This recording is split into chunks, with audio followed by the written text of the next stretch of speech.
Madhyamakarika, chapter 1, verse 9. If phenomena are not truly born, there can be no true cessation. And if there is no cessation, then the concept of immediate condition is invalid. What has already ceased, how can it still act as a condition? बच्चों सोचो, अगर कोई चीज असली में पैदा नहीं हुई तो उसका अंत भी झूठा ही होगा। अब लोग कहते हैं एक चीज खत्म होती है तभी दूसरी शुरू होती है। नागार्जुन हंसकर पूछते हैं, जो खत्म हो चुका वो अगली चीज कैसे पैदा करेगा? भूत तो हाथ नहीं हिलाता ना, फिर नई चीज कैसे बना देगा? साधारण बात है ना, बुझी हुई मोमबत्ती से आग नहीं जल सकती। टूटा हुआ खिलौना नए खिलौने को जन्म नहीं देता। अगर कोई चीज सच में मिट गई तो उसका असर भी मिट जाना चाहिए। तुम पागल हो?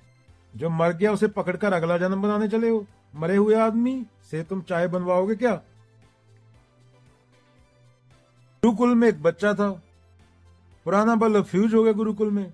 बच्चे ने गुरु से कहा, इस फ्यूज बल्ब से नया बल्ब जल जाएगा।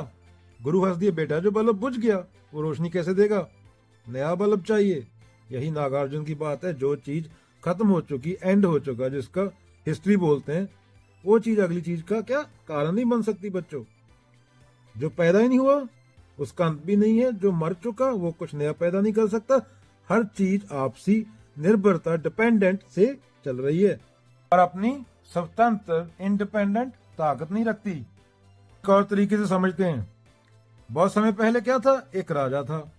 उस राजा के पास एक बहुत बहादुर सैनिक था जो हमेशा युद्ध में आगे रहता। लेकिन एक दिन वो सैनिक समय के साथ क्या हुआ, बुढ़ा हुआ और मर गया। अब दरबारियों ने कहा, महाराज ये सैनिक मर गया पर अगला युद्ध तो यही लड़ेगा। तो राजा क्या करेगा? हंस पड़ा। अरे पागल हो क्या? जो मर चुका वो तलवार कैसे उठाएगा? हमें नए सैनिक चाहिए। तो नागार्जुन अगेन क्या बोल रहे हैं?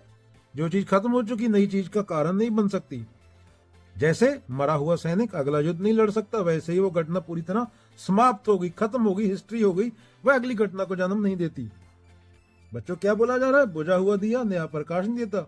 मरे हुए पेड़ से नई पत्तियां नहीं उगती। हाँ, जब नया बूटा हरा होगा, नया पेड़ हरा होगा, उससे नई पत्तियां उगेंगी।